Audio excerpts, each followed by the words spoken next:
According to an American writer, John Maxwell, he said, and I quote, "The single biggest way to impact an organization is to focus on leadership development. There is almost no limit to the potential of an organization that recruits good people, raises them up as leaders, and continually develops them." End of quote. The Eagle has landed. Thanks for joining us on another episode of The Eagle. My name is Aisha Muhammad. Imagine a society where everything works.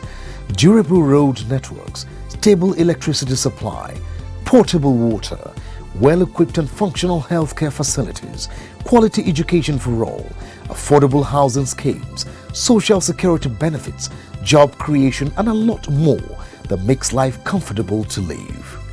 That is an ideal society. We can only achieve these if we all play our part. Say no to corruption to enjoy these benefits. Kill corruption to save Nigeria. This message is from the Economic and Financial Crimes Commission, EFCC. The Economic and Financial Crimes Commission, EFCC, is at the point of a historic shift in its administrative path as Abdulrasheed Bawah is confirmed by the Senate as the new executive chairman of the agency. On Tuesday, February 16th, the presidency announced that 40-year-old Bawah has been nominated to become the new chairman of the EFCC. Then history was made on Wednesday, 24th February, when the Senate screened and confirmed him as first core staff of the EFCC to be confirmed as the substantive chairman of the commission. Abdulrasheed Bawah was born 40 years ago and hails from Jega in Kebbi State, northwest Nigeria. Bawah is a trained EFCC detective with a bachelor's degree in economics and a master's degree in economics and international affairs and diplomacy from Usman Danfodio University, Sokoto. He is a certified fraud examiner from the prestigious United States of America-based Association of Fraud Examiners, ACFE, which is the world's anti-fraud organization. He is a member of the Association of Certified Anti-Money Laundering Specialists, ACAMS. Bawah is also a certified member of the United States of America's Federal Bureau of Investigation, FBI, United Kingdom's National Crime, NCA, the United Nations Office on Drugs and Crime, UNODC, the World Bank, and the Financial Crimes Enforcement Network, FINCEN, of the United States Department of Treasury, the State Security Service, ECOWAS, the Nigeria Police, and the KPMG. Apart from carving a niche for himself in complex extractive fraud investigation, Bawah also scored a first among his colleagues in 2018 when he was named zonal head of the Ibadan office, from where he was moved to Port Harcourt zone in 2019. His last posting as head of Lagos office gives the new incoming chairman the distinction of being the only core EFCC operative to have led 3 zonal offices. The experience is garnered running zonal operations as well as his vast network of contacts working with agents of leading national and international law enforcement organizations as well as global experts in assets tracing and recovery would surely play a pivotal role in the steering of EFCC's affairs as the chairman.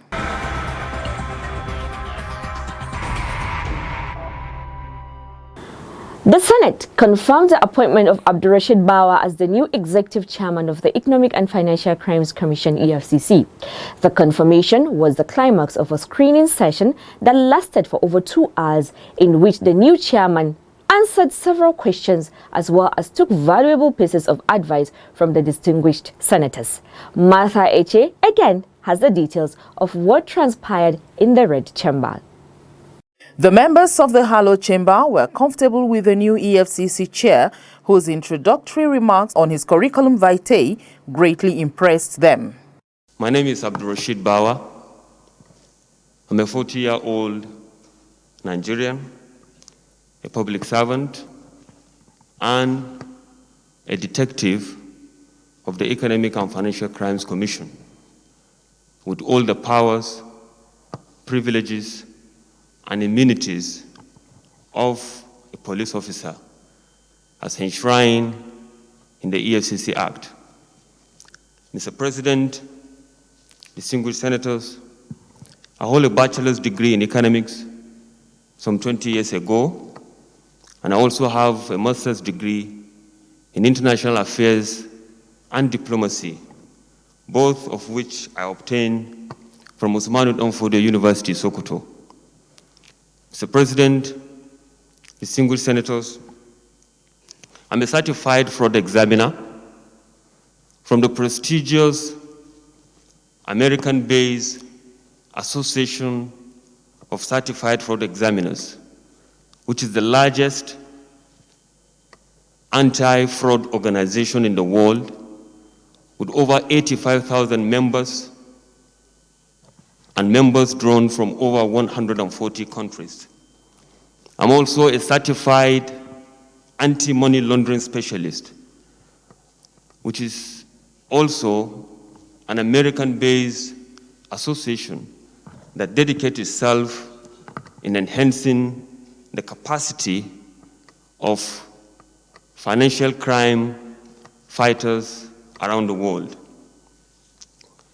Mr. President, I've also been trained by the Federal Bureau of Investigation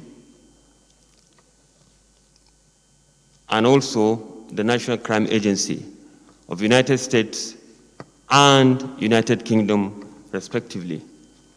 United Nations Office of Drug and Crime are also an organization that trained me, the KPMG, the World Bank. Locally here in Nigeria, I've been trained by the Nigeria Police, the Department of State Security Service, and of course, the Economic and Financial Crimes Commission. Mr. President, my first and only job in my young and youthful life is with the Economic and Financial Crimes Commission, which I joined 16 years ago as part of the then drive of recruitment and training of EFCC's homegrown investigators. I joined the EFCC in 2004, and together with other 116 Nigerians, we were trained in the art of law enforcement and financial crime investigation. An open graduation from the police college where we were trained happens to be 9th overall out of the 117 officers that were trained. I was posted to Lagos then, Mr. President, distinguished senators, and I rose through the ranks from an ordinary team member to become a team leader. It is on record in EFCC that I happens to be the first regular staff of the EFCC to be appointed a team leader in the midst of all police officers that have dominated the scene of operations. I became a sectional head, and I also became a zonal head. And by way of emphasis, Mr. President, distinguished senators, I'm humbled to say also that I happen to be, as at today, the only EFCC officer to have headed 3 different zones.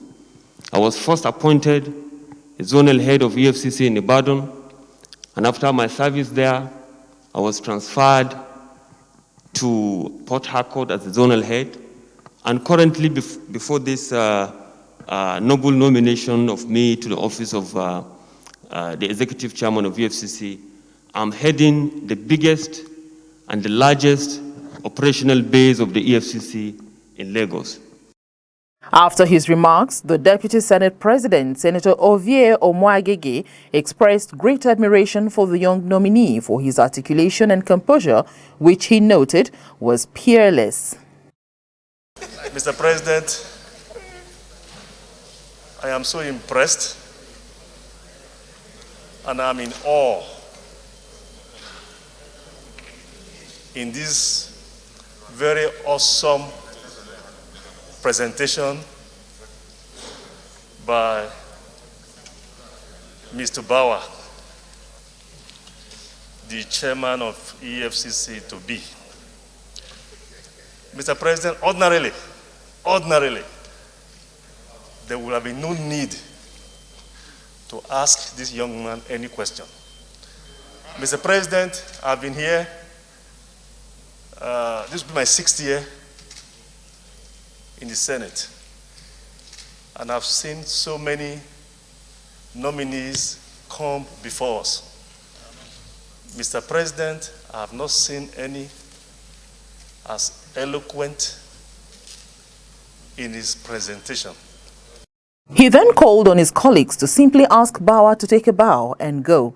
But this suggestion was shut down by the Senate President, Senator Ahmed Lawan, who said it was important for senators to grill the nominee, as such would afford him the opportunity to speak to issues and address all stakeholders and partners of the EFCC.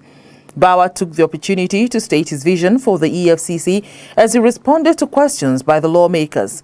First, he promised to lead the EFCC by example and cut down discretion in the conduct of its affairs through institutionalizing a standard operating procedure.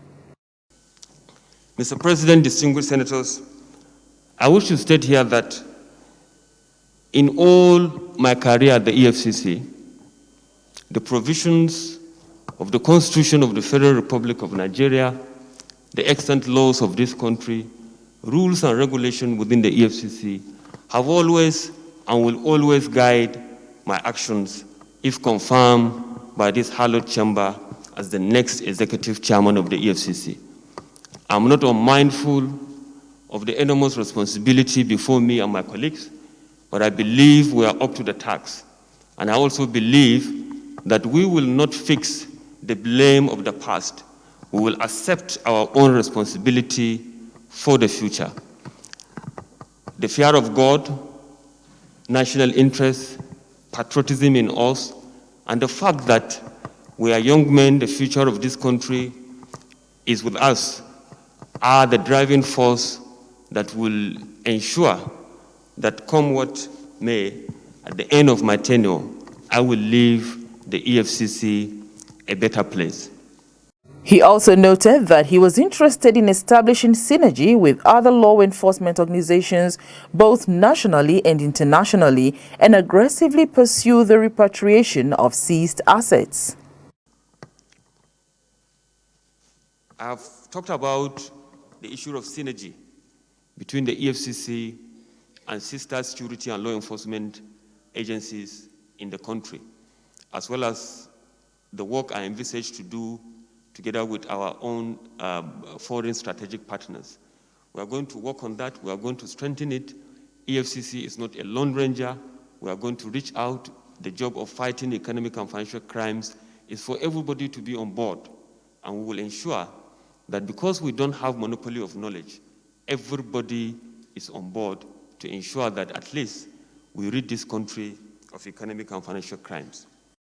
The new EFCC chairman equally expressed his desire to upgrade the skills of staff of the commission through training, while seeking the support of the lawmakers by way of appropriation.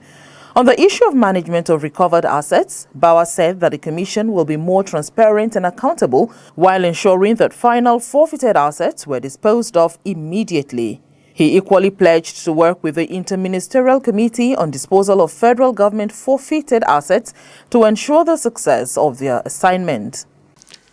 We hope that if confirmed by this Senate, we are going to be more transparent, we are going to be more accountable.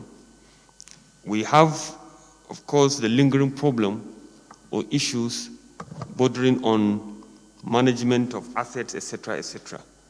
We hope, if given the opportunity, my colleagues and I will embark on the digitalization of the processes in the EFCC. In essence, what I'm saying is that we are going to embrace technology to enable us keep our records properly so that as at when due, if Nigerians are action questioned, it's just a matter of pressing a button. Distinguished senators, I also want to emphasize here regarding the issue of repositioning. I've talked about processes and procedures and the law, but the backbone of every organization is in its human resource.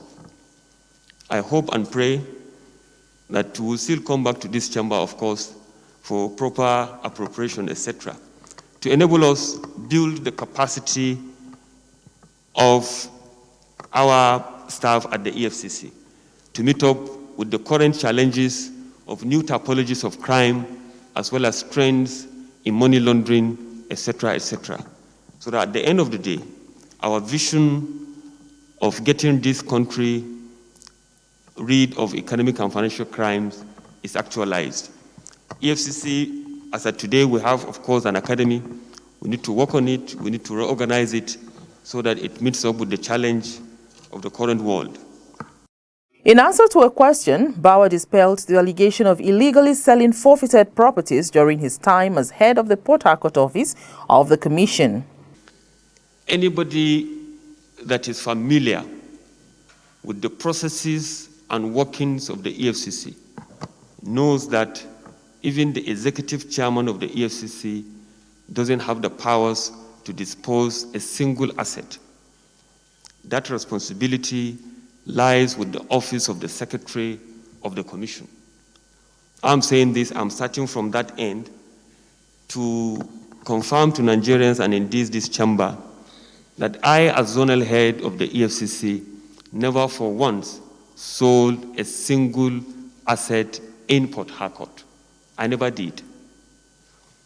The then Secretary of the Commission, together with 3 directors and other staff from the headquarters, flew into Port Harcourt and disposed of the trucks and other assets in them that were forfeited to the federal government of Nigeria. Sequel to our own singular effort as part of the reformation that I brought to the Port Harcourt Zonal Office.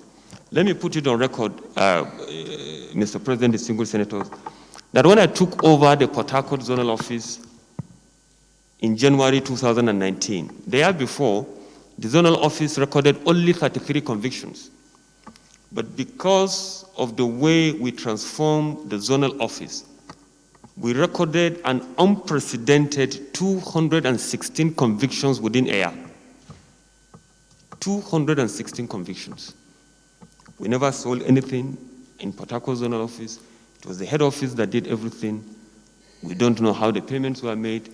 We don't know who buy. We don't know who lost out in the auction, etc., etc.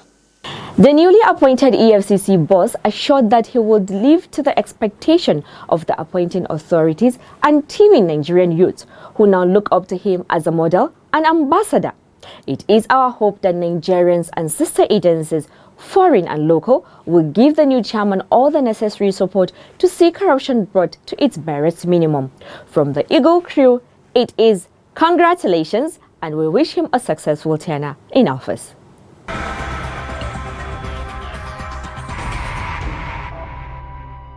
While in the euphoria of his appointment, the Eagle crew also spoke with his classmates and some staff of the EFCC about his appointment and their expectations. Here are what they had to say. Well, it's a very exciting moment for the EFCC and, of course, for the anti-corruption fight in Nigeria.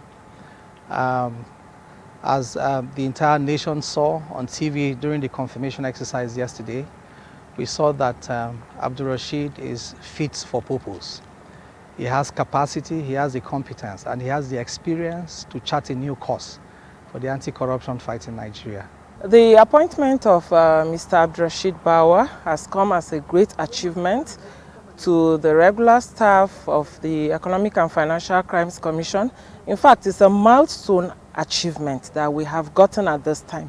And it's a well-deserved appointment too, knowing Mr. Abdul Rashid Bawa as a cosmate and the Pioneer Course 1, Cadet Course 1 of 2005.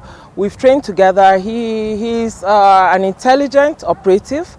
Actually, this is one of our happiest days in EFCC, having Abdurrashid Bawa as the incoming executive chairman of EFCC. You see, he's among the Course 1, and he has been in the system for 16 years. For this period, he has investigated so many cases. He knows very much about EFCC in terms of high-profile cases, in terms of advanced fee frauds, in terms of cases that has to do with EG, and I knew there were so many cases that has international connection. Bawa handled them appropriately, and he has succeeded. Personally, I feel so excited, extremely excited to have one of us to be the chairman, the executive chairman of the commission.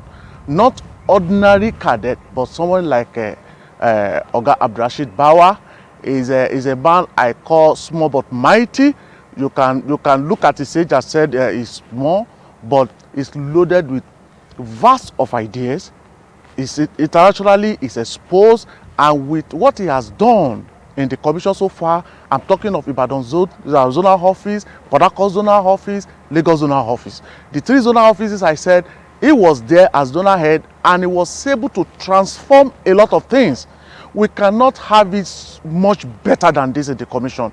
I can't even call him by his name anymore anyway. He's my chairman right now, so I'll say Mr. Abdurrashid Bawa. He's a fantastic guy. He can, he can meet up to expectation. Just give it to him and you get a fantastic result at the end of the day.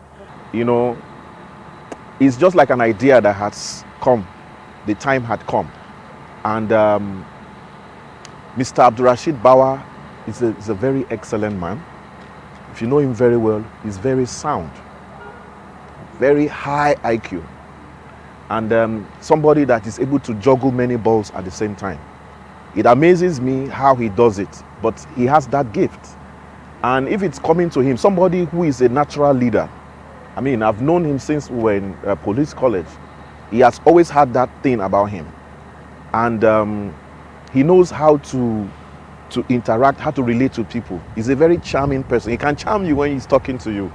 And then when it's time to be serious, he's also very serious. I mean, you saw the way he was at the National Assembly yesterday when they're about to claim. You saw the feedback from the senators. Everybody is excited. So it's very, very wonderful. It's a blessing for the agency, and it's a blessing for Nigeria as a whole. First of all, I would say we thank God Almighty for allowing us to see this day as a co-staff of the EFCC emerging as the EFCC chairman. This is something we've hoped for, we've longed for, and God has finally answered our prayer that is coming into reality. I've known the chairman, Malam Abdurrashid Bawa, for the past 16 years, being my coursemate right from our days at the basement before we went to the police college, Ikeja, for our training. I think right from the time we were at the basement, he exhibited a lot of impressive qualities. For my expectations from Bawa is nothing less than the best. He's my coursemate. We started together, and I know the dreams that we all share, and I know the commitment he has put into the job as a person in the course of our career, and I think he's deserving. And so my expectation is that this house, the EFCC as an organization, will move to higher heights. There are a lot of reforms that I'm expecting him to also embark upon, which I know he has all it takes to do. He has demonstrated that in some of the formations he has held.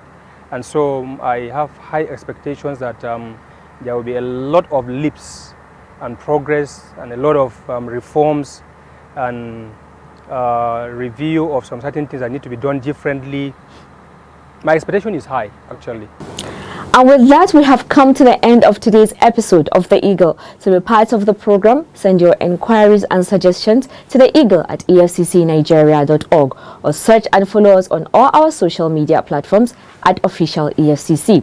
You can also send your petitions to info@efccnigeria.org and can speak with our representatives on 0990447751 or 0903322 644. My name is Aisha Muhammad. I leave you with this parting words from John Maxwell, which says, "The pessimist complains about the wind. The optimist expects it to change. The leader adjusts the sails." We wish the new EFCC chairman a smooth sail as he navigates the affairs of the commission. Do your part by saying no to corruption. Be a good ambassador. From all of us here, it's goodbye. God bless Nigeria. Stay safe and please be kind to one another.